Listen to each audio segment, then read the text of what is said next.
Olá, hoje temos um material assim bem denso, mas super importante. Um guia clínico do professor Clésio Abreu sobre aminas vasoativas. Vamos fazer uma análise aprofundada para entender melhor essas ferramentas, né, que são cruciais na medicina intensiva. A ideia aqui é entender o que são, por que são tão vitais e, o mais importante, como o manejo seguro é. É fundamental.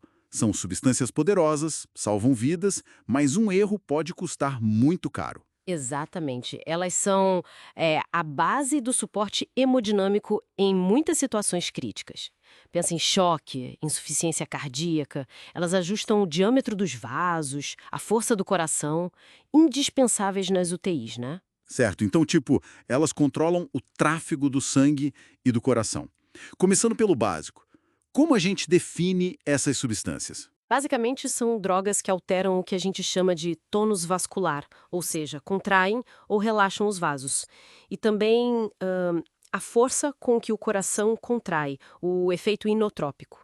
O objetivo final é sempre otimizar a pressão arterial e garantir que o sangue chegue aos órgãos. E quais são os principais exemplos? Os protagonistas que o guia menciona. Olha, temos principalmente as catecolaminas adrenérgicas.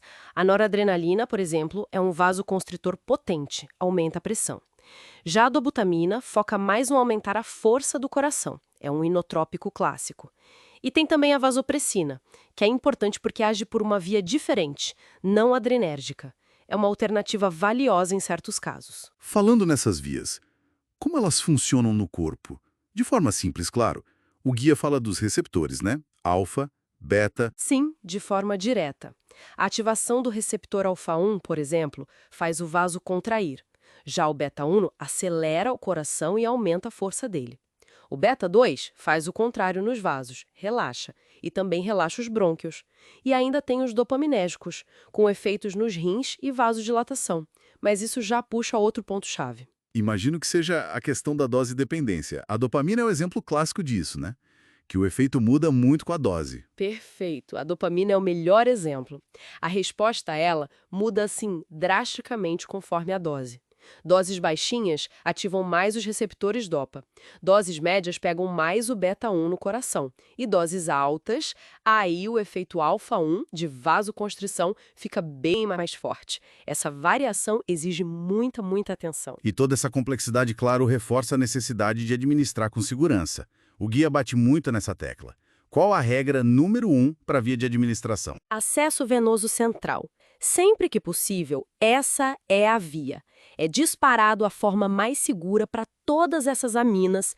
Por quê? Porque minimiza o risco de extravasamento, que pode, sabe, causar lesões graves nos tecidos. Mas, e na emergência? Aquela correria, sem acesso central na hora. Dá para usar periférico? Então, em situações extremas, muito pontuais e por pouco tempo, a noradrenalina e a adrenalina podem ser usadas em acesso periférico, mas com muitas ressalvas. Tem que ser uma veia grossa, de preferência na dobra do cotovelo, usar concentração baixa, ficar de olho no local o tempo todo e por um período curto. Agora, atenção, vasopressina nunca por via periférica, jamais.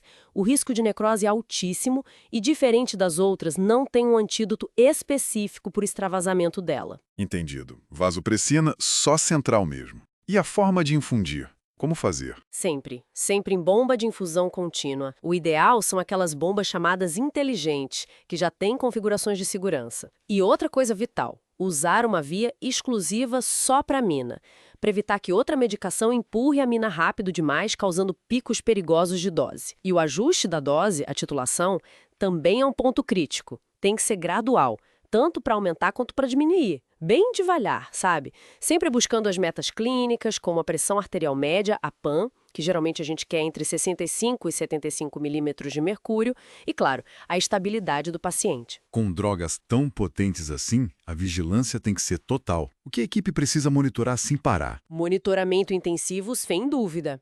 Pressão arterial invasiva, aquela que mede dentro da artéria, é o ideal. Frequência cardíaca e o ritmo no ECG contínuo. Quanto de urina o paciente faz para ver a função renal.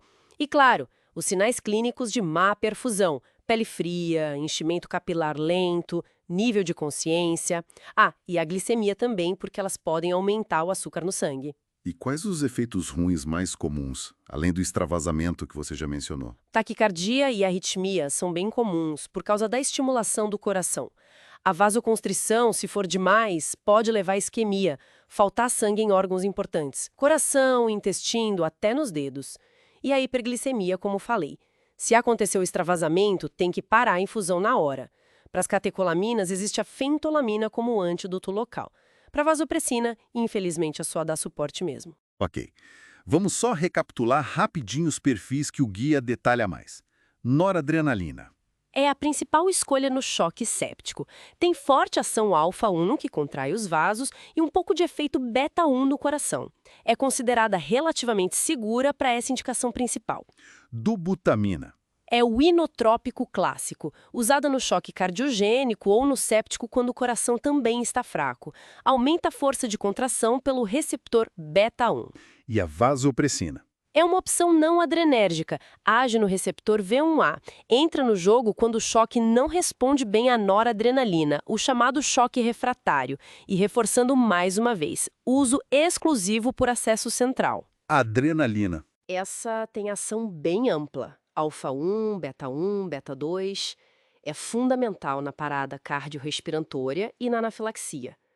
Pode ser opção em outros tipos de choque, mas geralmente como segunda linha.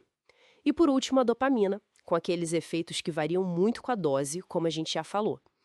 O uso dela tem diminuído um pouco em algumas situações, porque alguns estudos mostraram mais arritmias com ela do que com a noradrenalina, dependendo do cenário. Fica muito claro, né? Que lidar com essas drogas é uma arte delicada.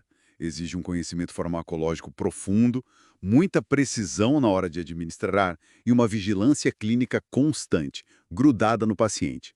Cada escolha, a droga, a dose, a via, tudo impacta diretamente. É aquela linha tênue entre estabilizar o paciente e, bom, causar mais problemas.